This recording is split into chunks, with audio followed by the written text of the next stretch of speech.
Boa noite, gente. Mais uma vez, muito agradecida por estar aqui. É sempre uma alegria receber esse convite e falar nessa casa tão acolhedora, né? Sempre. Muita gratidão mesmo pela oportunidade de trabalho. Bom, então, nosso tema de hoje é a influência dos espíritos em nossos pensamentos e atos. E aí, para falar sobre pensamento e explicar a influência, a gente vai precisar buscar alguns conceitos da física, especialmente, que foram trazidos por alguns autores espirituais, né, na obra complementar da doutrina espírita e também na obra básica trazida por Kardec. Então, a primeira coisa que a gente vai pensar é o que são ondas. E aí quem traz essa informação para a gente é o André Luiz, no livro Mecanismos da Mediunidade. Então, a Terra é um magneto de gigantescas proporções, constituído de forças atômicas condicionadas. A vida desenvolve agitação, e toda agitação produz ondas. Então, a primeira coisa que a gente tem que pensar é que a Terra, quando constituída há mais de 4 bilhões de anos, ela foi pensada por Jesus e por outros espíritos puros, né, o que Emmanuel chama de cientistas do Cristo, como um grande magneto. Então, o meio da Terra é todo de ferro. E esse ferro produz essas alterações, essas oscilações, essas ondas. E isso é muito importante porque todo o processo existente na Terra, orgânico, inorgânico, vivo e material, funciona a partir desse princípio, né? Então, nada é por acaso. Tudo foi milimetricamente pensado pelo Cristo e pelos seus trabalhadores. Então, a Terra é um magneto de gigantescas proporções, constituído de forças atômicas condicionadas. A vida desenvolve agitação, e toda agitação produz ondas. As ondas podem ser chamadas de oscilações eletromagnéticas. E não existe diferença de natureza, mas sim de frequência. Quem foi à escola e estudou física já deve ter ouvido falar sobre isso, né? Não existe diferença da natureza da onda, existe alteração de frequência. E a fonte primordial de qualquer irradiação é o átomo, ou partes dele em agitação. Hoje, a física quântica mostra partículas muito menores do que o átomo. Quando André Luiz escreveu esse livro pela psicografia do Chico Xavier, na década de 50, 60, ainda não se tinha tantas informações como a gente tem hoje, né? Então, a gente sabe que hoje matéria muito menor do que o átomo já foi identificada e é o que, de fato, produz a onda, né? E aí a gente tem o exemplo da vara e da tora no lago. Se a gente jogar uma tora de madeira no lago, ela vai produzir onda? Curta ou longa? Longa. Ela cai e ela faz muitas mini ondinhas, né, que são as ondas. Assim é também a onda eletromagnética. Esse é um exemplo que a gente pode sempre pensar, do lago e das ondas que faz. Agora, se a gente pegar uma vara de bambu fininha e tocar no lago, ela vai produzir ondas? A tora é muito mais pesada do que a vara, certo? Mas a natureza da onda vai ser a mesma. O que vai se alterar é a frequência. Então, a tora vai produzir uma onda muito longa e a vara vai produzir uma onda mais curta. Certo?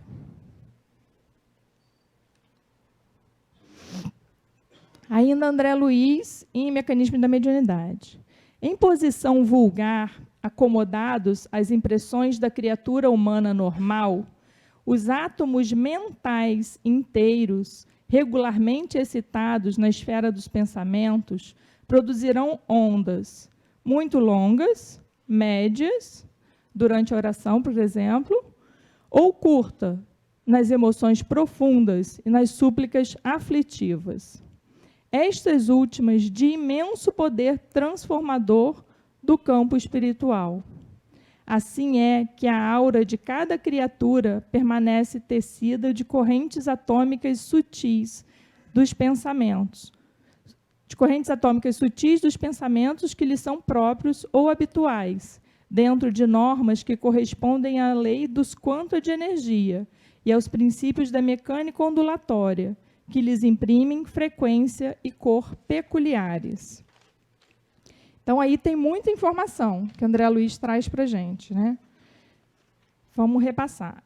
Em posição vulgar, acomodados às impressões da criatura humana normal, os átomos mentais, daqui a pouco ele vai explicar para a gente o que são esses átomos mentais, produzirão, na esfera dos pensamentos, produzirão ondas muito longas, médias ou curtas. Essas últimas nas emoções profundas e nas súplicas aflitivas. Na maior parte do tempo, a gente está emitindo e recebendo onda longa, média ou curta? Longa. Que nosso pensamento está no agora, né? Então, a nossa onda, em geral, é uma onda longa. Quando a gente entra em oração, por exemplo, agora no início, a gente fez uma oração, né? A música também é uma forma de oração, a gente já conseguiu mudar a nossa frequência para uma onda média. Por isso que é importante a prática da oração, porque a gente vai mudando a nossa frequência vibratória, a gente vai mudando as conexões que são feitas, que nós geramos e que nós atraímos. E quando a gente entra num estado meditativo ou numa súplica profunda, em geral muito aflita, a gente entra em conexão com o mais alto, muito mais rapidamente. Só que isso é um exercício. A gente tem que treinar. Assim é que a aura de cada criatura permanece tecida de correntes atômicas sutis dos pensamentos que lhes são próprios ou habituais, dentro de normas que correspondem às leis do quanta de energia. Quanta é o plural de quantum, que foi explicado por Planck, é a lei de Planck. E ele descreve a intensidade emitida por um corpo, a intensidade radiônica emitida por um corpo. Então, esse quanta de energia é o que muda o tamanho da onda. Quanto mais energia a gente coloca na nossa oração, melhor vai ser a qualidade dessa onda até onde ela tem que chegar. E isso é física. Isso são os cientistas que nos trazem. Isso é o nosso dia a dia, mas isso também é espiritismo.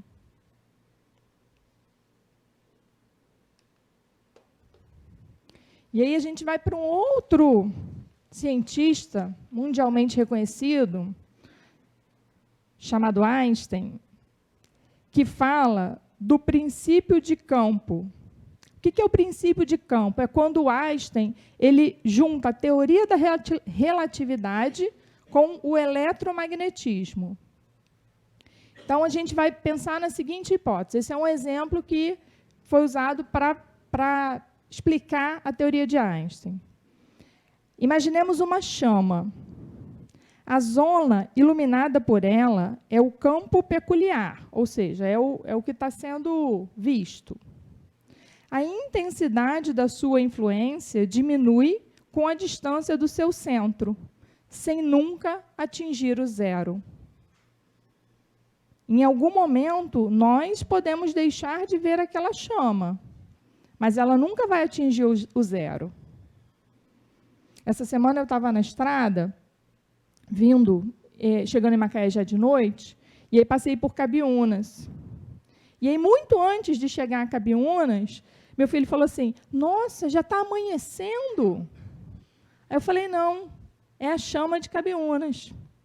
Então, muito distante, a gente já consegue ver a iluminação daquela chama, porque ela é uma grande chama, num local que está bastante escuro.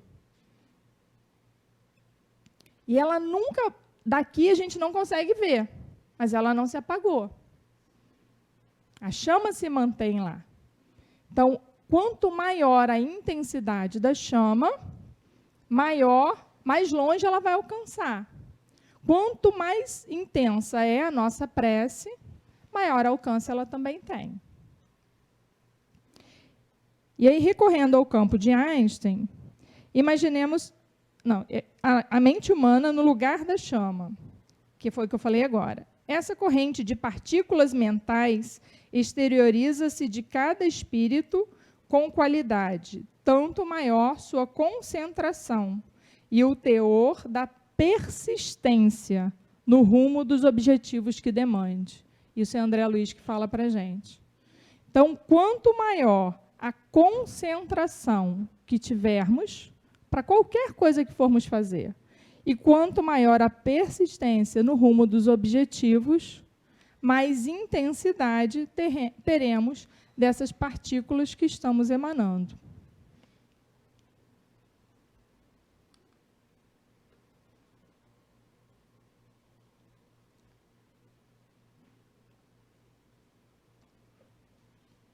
No reino dos poderes mentais, a indução exprime processo idêntico ao da energia elétrica. Essa é outra forma de pensar a frequência dos nossos pensamentos. Porquanto a corrente mental é suscetível de reproduzir as suas próprias peculiaridades em outra corrente mental que a sintonize, enquanto perdure a sustentação do fluxo energético. Então, quer dizer, o poder mental, ou seja, o pensamento, ele é considerado, ele pode ser comparado à energia elétrica. Quanto maior a intensidade de quem emana, maior a intensidade aonde vai chegar. E vice-versa. Quantos pensamentos nós também temos recebido, temos sido bombardeados quando permitimos essas conexões. Por representarem turbilhões de forças em que a alma cria os seus próprios estados de mentação indutiva, atraindo para si mesma os agentes de luz e sombra, vitória ou derrota, infortúnio ou felicidade. Então, elas representam turbilhões de forças. Vamos me imaginar assim, se cada um aqui estivesse pensando numa coisa diferente.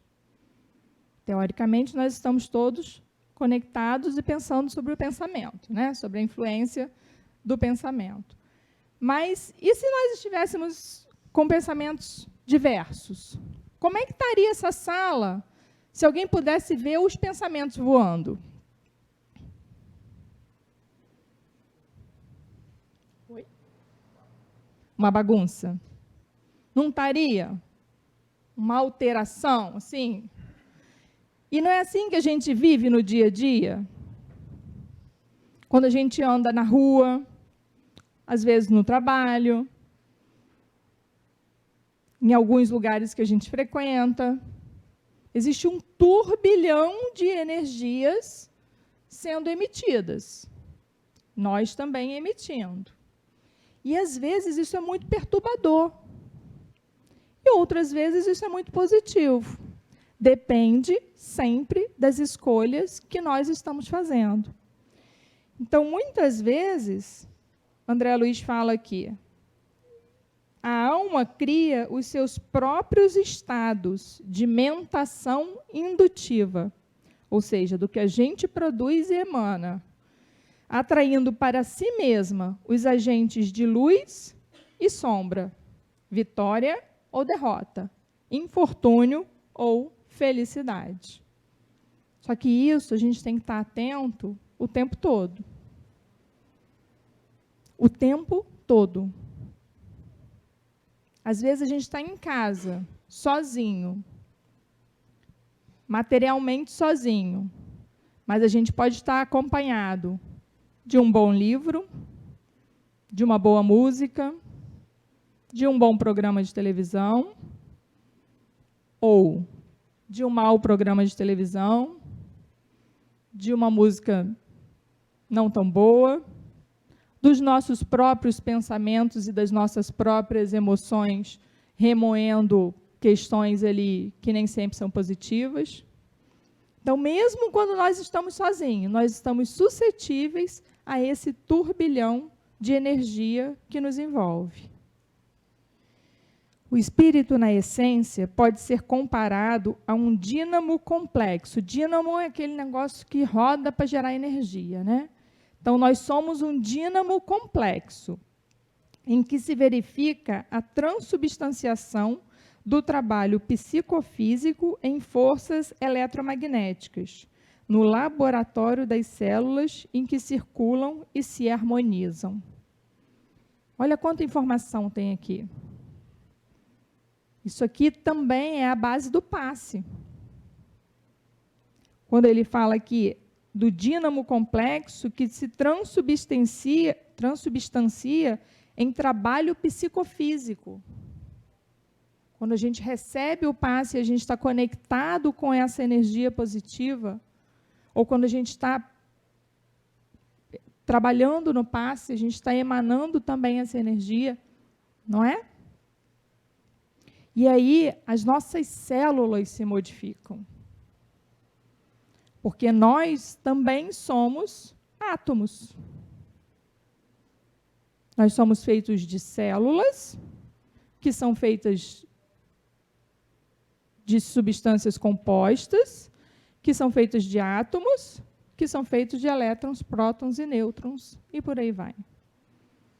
Então, como é quando a gente encontra alguém muito querido que a gente não vê faz tempo? Não é uma alegria? Nosso corpo não enche de substâncias boas, de bons hormônios? A gente não sente o palpitar agradável? Isso é renovação de célula. Isso promove renovação celular. Só que a gente não pode encontrar pessoas muito queridas a todo minuto. A gente tem que buscar outras fontes.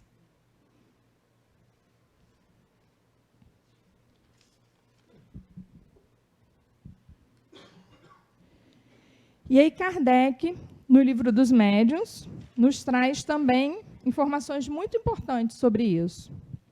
Ele fala assim: para nos servirmos de uma comparação material, diremos que o perispírito é o fio elétrico condutor, que serve para a recepção e a transmissão do pensamento. Então, o fio condutor é o perispírito. O emissor é a minha mente. O emissor é a mente de cada um. Quando essa energia contacta o meu perispírito, eu recebo essa informação. Quando eu emito uma energia, vocês recebem essa informação. Então, o perispírito é o fio elétrico da condução do pensamento. E é assim que acontece o processo mediúnico. O espírito se aproxima, o médium percebe no seu perispírito aquela vibração que o espírito está emitindo. Muitas vezes, se for uma reunião mediúnica, especialmente de desobsessão, o médium vai perceber sentimentos de dor, de tristeza, de raiva, de revolta, dependendo do que o espírito está sentindo. Mas essa emissão acontece pelo fio condutor, que é o perispírito. Mas não precisa ser médium, trabalhador de reunião mediúnica para sentir isso. Quem aqui já passou por uma situação de estar pensando numa pessoa e de repente a pessoa liga. Ou encontra a pessoa assim do nada. Gente, por que eu estava pensando em fulano? Tanto tempo que eu não vejo. Na verdade, por algum motivo, esta pessoa entrou no meu campo magnético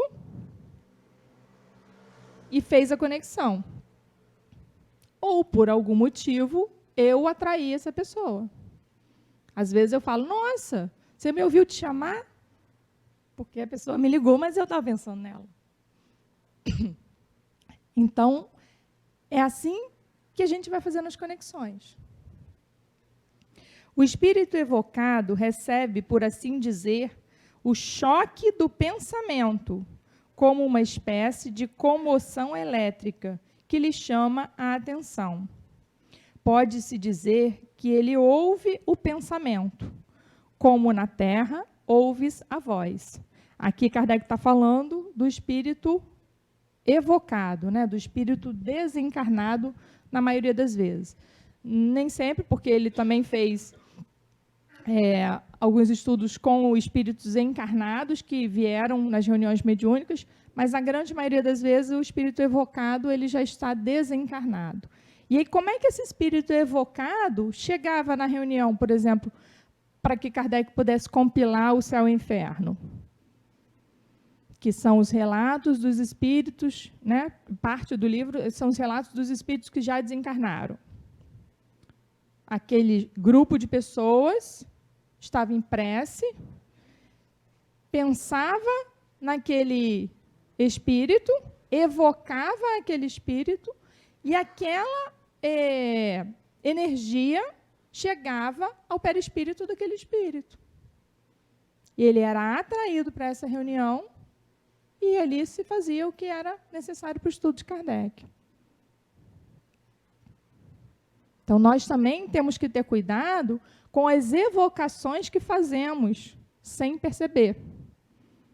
Porque muitas vezes vamos atrair aí companheiros, não necessariamente com o nome, mas pelo tipo de energia vibracional que estamos envolvendo, para o nosso campo, que são companheiros que vão nos dar certa dificuldade aí depois, né, de desvinculação. E aí é para o espírito o pensamento como é para a gente a voz. O pensamento é tão palpável no plano espiritual que ele é como se fosse para a gente a matéria. Os espíritos falam disso, né? Falam do pensamento que você está tendo, falam de como a sua vibração está, porque isso é matéria, na verdade. Só que não é uma matéria densa como a madeira, mas é uma matéria a partir do momento que são organizações atômicas que existem. Por isso eles chamam de formas de pensamento, né? São os nossos pensamentos emanados que vão formar imagens, de fato. Nessa delicadeza de forças, através dos núcleos intercalados nas vias aferentes, através do sistema talâmico de projeção difusa e dos núcleos parcialmente abordados pela ciência da Terra, verte o pensamento ou fluido mental, por secreção sutil, não do cérebro, mas da mente. Fluido que influencia primeiro, por intermédio de impulsos repetidos, toda a região cortical e as zonas psicossomatossensitivas, vitalizando e dirigindo todo o cosmo biológico. Isso, gente, não fui eu que inventei, não, tá? Isso aí foi André Luiz que falou, lá no livro Entre Dois Mundos, com a psicografia de Chico Xavier. Então, olha a complexidade daquilo que a gente acha que é simples, que é o pensamento. É uma delicada rede de forças, porque a gente já viu aí elétrica ou eletromagneticamente como é que funciona. que vão passar nos núcleos intercalados, no sistema talâmico, ou seja, tudo no cérebro, projetando nos núcleos parcialmente abordados pela ciência. Nós hoje usamos menos de 10% do nosso cérebro. Então, nós temos muito para aprender ainda. Muito, muito para descobrir de como o nosso próprio cérebro funciona. E aí verte o pensamento, ou o fluido mental, por secreção sutil não do cérebro, mas da mente, ou seja, do espírito. Então, de lá onde o espírito se aloja no cérebro, o pensamento é um fluido. E aí, André Luiz explica que o fluido, ele define o fluido como um corpo cujas moléculas cedem a mínima pressão, movendo-se entre si quando retiradas por um agente de contenção, ou separando-se quando entregues a si mesma. Então, fluido pode ser qualquer coisa. O ar é fluido, a água é fluido, o sangue é fluido, o pensamento também é um fluido, segundo André Luiz. Fluido que influencia primeiro a zona cortical, ou seja, nós mesmos, e depois todo o nosso corpo biológico. É aí que mora a nossa saúde.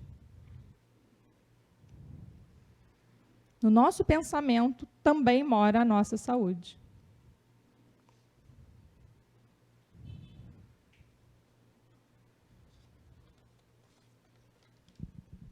E aí agora a gente vai para uma pergunta que eu acho que tem gente que sabe. Os espíritos influenciam sobre os nossos pensamentos e as nossas ações? O resto da resposta. Muito mais do que imaginais. Eu peguei uma tradução do Herculano Pires que não está exatamente como a frase clássica que a gente conhece, né? A frase clássica é: de ordinário são eles que vos dirigem. Mas o Herculano Pires fala assim. Kardec pergunta: os espíritos influem sobre os nossos pensamentos e as nossas ações? E aí os espíritos respondem com a tradução de Herculano Pires: nesse sentido, a sua influência é maior do que supondes, porque muito frequentemente são eles que vos dirigem. Se são eles que nos dirigem, então eu não tenho responsabilidade sobre isso? Afinal de contas, tem alguém que me dirige. Eu preciso só ser guiado, não é isso? Então, estou tranquila. Não? Tem que atrair. Aí Kardec pergunta de novo: como distinguir se um pensamento sugerido vem de um bom ou de um mau espírito? Como é que a gente sabe?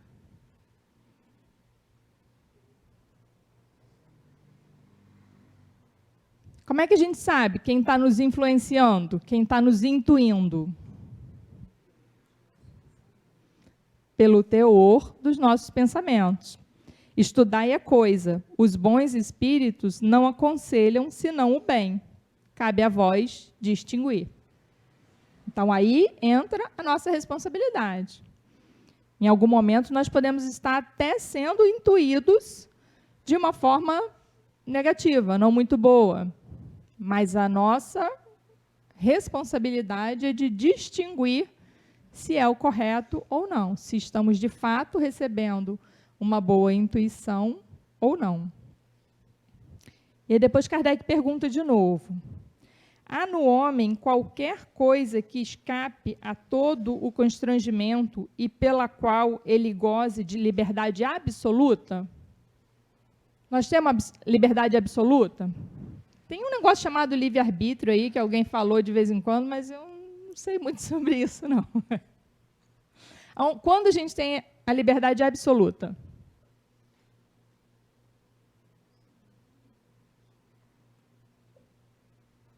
Ninguém? É pelo pensamento que o homem goza de uma liberdade sem limites. porque o pensamento não conhece entraves. Pode impedir-se a sua manifestação, mas não aniquilá-lo. E o pensamento é de nós, é da nossa mente. A influência, a intuição é de um outro espírito sobre a gente. Mas nós também temos os nossos pensamentos. E é aí que a gente goza da liberdade absoluta. Mas goza também da responsabilidade sobre isso. O homem é responsável pelo seu pensamento? Kardec pergunta. É responsável perante Deus. Só Deus, podendo conhecê-lo, condena-o ou absolve-o, segundo a sua justiça. E isso é uma coisa muito interessante da gente pensar. Por quê? Porque muitas vezes a gente fala assim, mas por que aquela pessoa fez isso? Ela não sabe que não é assim?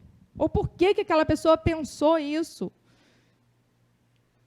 Mas a gente não sabe qual é a história encarnatória dessa pessoa.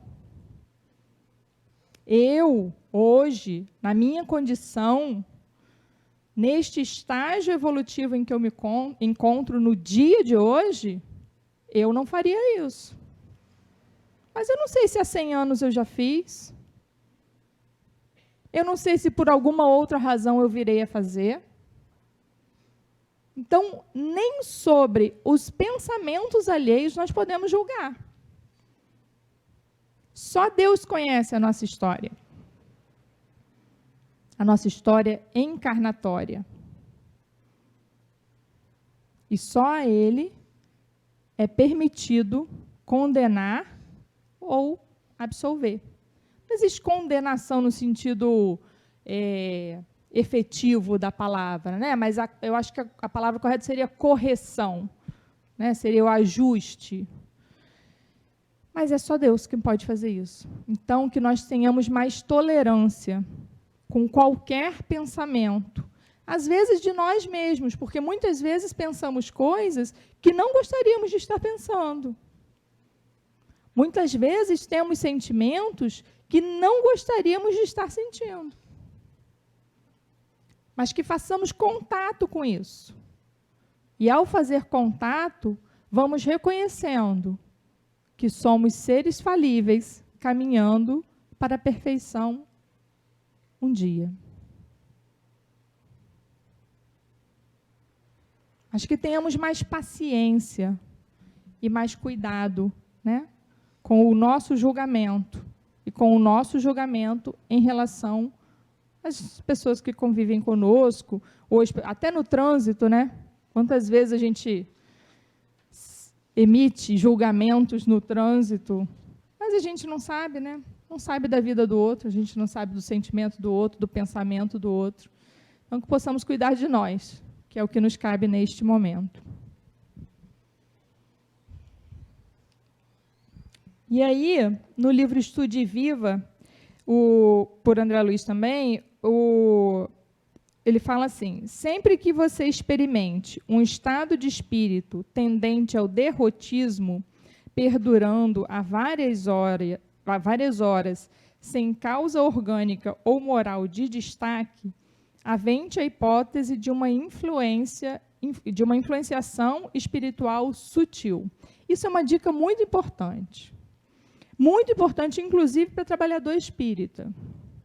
Porque quando a gente está muito envolvido na tarefa, aí daqui a pouco dá uma desanimada, aí aparece um monte de compromisso, aí uma coisa tira, outra, a gente vai... E a gente acha, e a gente justifica por algumas coisas, mas a gente tem que fazer, de fato, uma avaliação de consciência. Não só no trabalho na casa espírita, não, no dia a dia. Ele fala aqui de perdurando por algumas horas. Então, se o nosso desânimo não tem causa real, eu estou doente, eu não dormi bem, eu estou muito cansado, eu trabalhei muito, está mais do que deveria ser, vamos prestar atenção se não existe uma influenciação sutil aí nessa história. E aí André Luiz fala, seja claro consigo para auxiliar os mentores espirituais a socorrer você. Essa é a verdadeira ocasião da humildade, da prece e do passe. Então, sejamos humildes para identificar de fato se estamos sendo influenciados e vamos pedir ajuda ou vamos nos ajudar na oração, no passe, ligando para alguém, modificando essa conexão eletromagnética que se estabeleceu por motivos outros, que talvez a gente descubra quais, talvez não. Mas a primeira coisa é perceber. E a segunda coisa é tentar cortar essa conexão. Porque certamente ela não nos fará bem. Quando o influenciador é consciente, a ocorrência é preparada com antecedência e meticulosidade, às vezes dias e semanas antes do sorrateiro assalto, marcado para a oportunidade de encontro em perspectiva, conversação, recebimento de carta, clímax de negócio ou crise imprevista do serviço. Ou seja, quanto mais atento a gente está, mais atentos estão os espíritos que estão querendo nos desviar do caminho. Não adianta a gente achar que, porque a gente está orando, que está tudo certo. Não. A gente vai ter sempre a força contrária na intensidade das nossas próprias forças. Então, quanto mais ativo, quanto mais consciente a gente está, mais mecanismos de desajuste vão ser gerados para nos tirar do caminho. E aí, André Luiz continua. Não se sabe o que tem causado maior dano à humanidade. Se as obsessões espetaculares, individuais e coletivas, que todos percebem e ajudam a desfazer ou isolar, quando tem uma tragédia coletiva, todo mundo não reza? Não é muito mais fácil a gente se unir em oração? Acidentes, tragédias ecológicas, né? Todo mundo ali, em todos os cantos do mundo, literalmente, se junta em oração. Agora, olha o que André Luiz fala do restante. Ele não sabe se essas são as mais graves, as obsessões coletivas, ou se essas meio-obsessões de quase obsidiados, despercebidas, contudo, bem mais frequentes, que minam as energias de só criatura incauta, mas influenciando o roteiro de legiões de outras. O que é mais grave? É aquilo que a gente tem consciência, que a gente está vendo, que é grande, ou aquelas meia-obsessões, como ele fala aqui, meio-obsessões de quase obsidiados, que é o que a gente vive todo dia.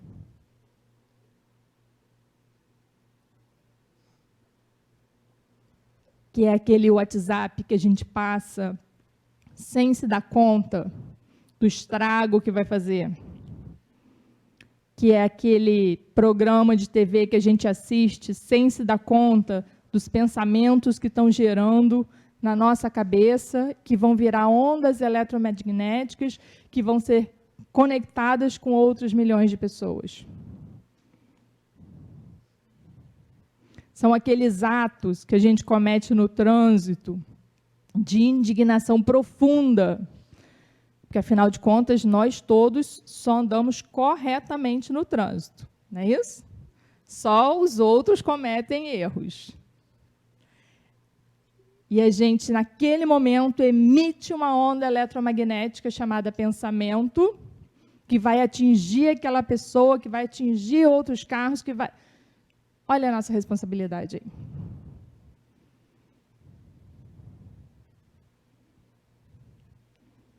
E aí, o que é pior? São essas pequenas obsessões que nós nos permitimos viver a cada dia, ou as grandes?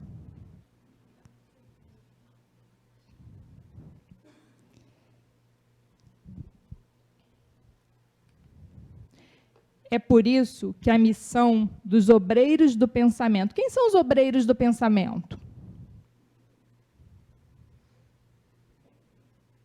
Leon Denis que fala assim.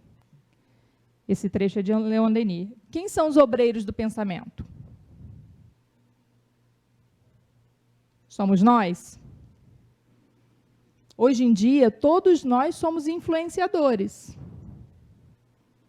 Todos nós temos meios de comunicação e vamos influenciar outras pessoas. Então, todos nós somos obreiros de pensamentos, dos nossos e dos que estão em torno de nós. É por isso que a missão dos obreiros do pensamento é, ao mesmo tempo, grande, temível e sagrada. É grande e sagrada porque o pensamento dissipa as sombras do caminho, resolve enigmas da vida e traça o caminho da humanidade. É a sua chama que aquece as almas e ilumina os desertos da existência. É temível porque os seus efeitos são poderosos, tanto para a descida como para a ascensão. Quando Leon Denis escreveu, provavelmente ele estava falando dos grandes pensadores, que era a época que ele vivia na França, né? Mas hoje, todos nós somos pensadores. Todos nós temos condição de escrever um texto e publicar na internet, ou de enviar mensagens, ou de conversar com as pessoas, emitir opinião. Então, hoje, todos nós podemos nos considerar obreiros do pensamento. E a nossa missão é grande, temível e sagrada. Qual é a nossa escolha? Qual tem sido a nossa escolha? Quais têm sido os nossos pensamentos? Todos os dias. Voltando lá no slide anterior, seja claro consigo para auxiliar os mentores espirituais a socorrer você. Façamos uma reflexão profunda para, de fato, entender como nós temos vibrado, qual é o estado do nosso campo energético.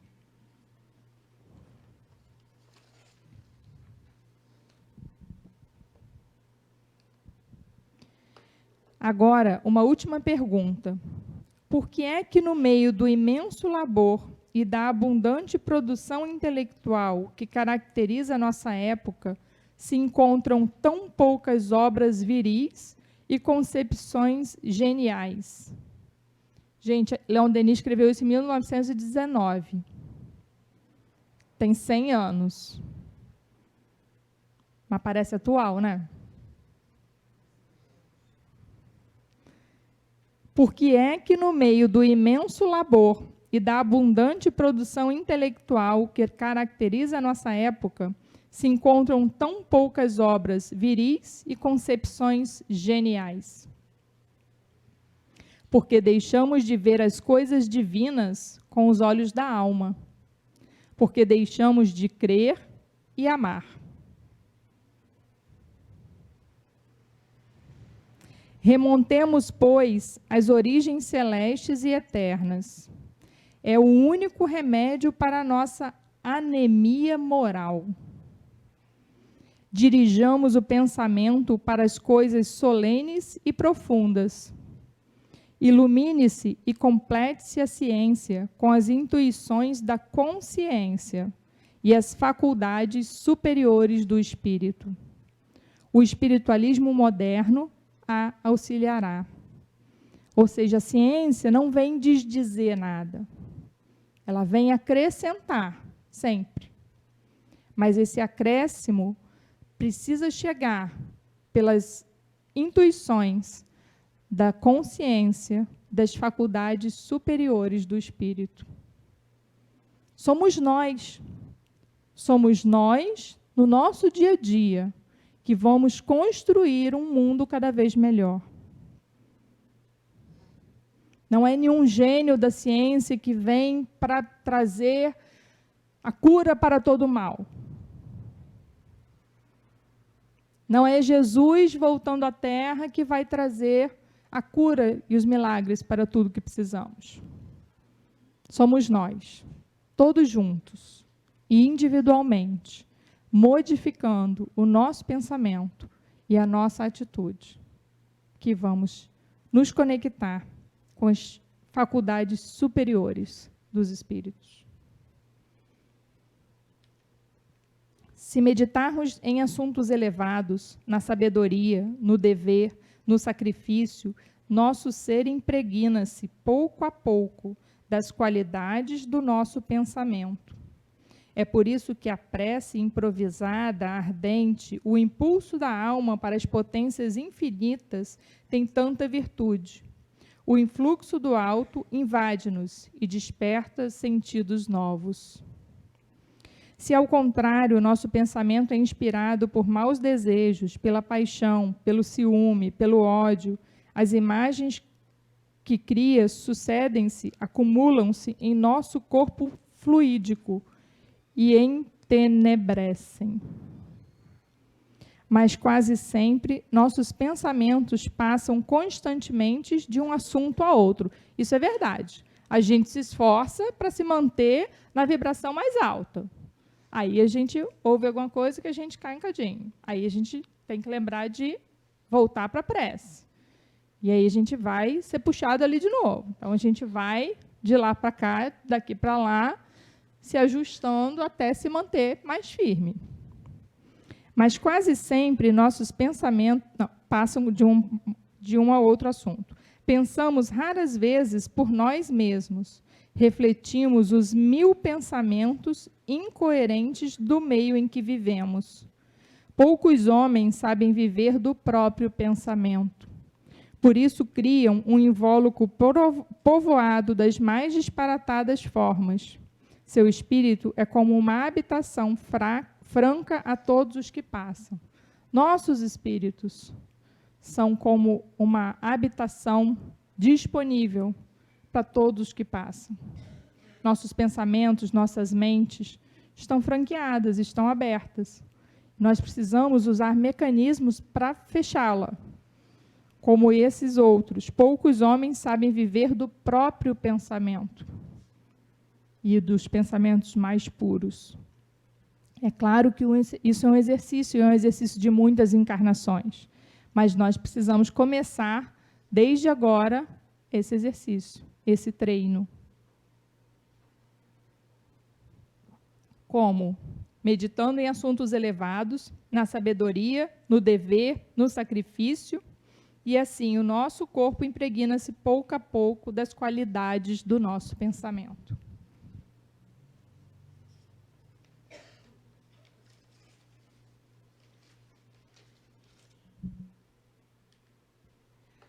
A fiscalização dos pensamentos implica a fiscalização dos atos, porque se uns são bons, os outros sê-lo-ão igualmente.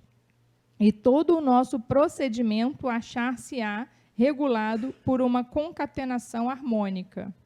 Ao passo que, se os nossos atos são bons e os nossos pensamentos maus, apenas haverá uma aparência do bem, e continuaremos a trazer em nós um foco malfazejo, cujas influências, mais cedo ou mais tarde, derramar-se-ão fatalmente sobre a nossa vida. Jesus já falou isso há mais de 2000 anos, né? A boca fala do que o coração está cheio. Quais têm sido os nossos atos? E quais são os nossos pensamentos? Porque encarnados, nós ainda temos a possibilidade de disfarçar, que é o que ele fala aqui. Os nossos atos são bons e os pensamentos não bons. A gente tem como dar uma camuflada aí. Mas isso não dura para sempre. Mentira tem perna curta, não é isso? A verdade sempre aparece. Tem os ditados populares que já falam disso, né? Então, que estejamos atentos aos nossos atos, porque eles, de fato, condizem com os nossos pensamentos. E se não condizem, estejamos mais atentos ainda, porque precisamos mudar. Porque uma hora isso vai aparecer. Trabalhemos, pois, e vigiemos, para que um dia os produtos da nossa força mental nos possam glorificar em vestes de luz na realidade da vida espiritual. Que possamos ter uma encarnação com vestes de luz e uma desencarnação com vestes de luz, construídas a partir desses fios, que são os pensamentos. Esses pensamentos, ao longo da nossa encarnação, vão construir essa túnica, essa veste espiritual, o nosso perispírito impregnado de forças mentais de luz. Que façamos sempre a melhor escolha. Eu tenho certeza que todos nós estamos lutando arduamente por isso, para que desencarnemos todos com vestes de luz. Muito obrigada, boa noite.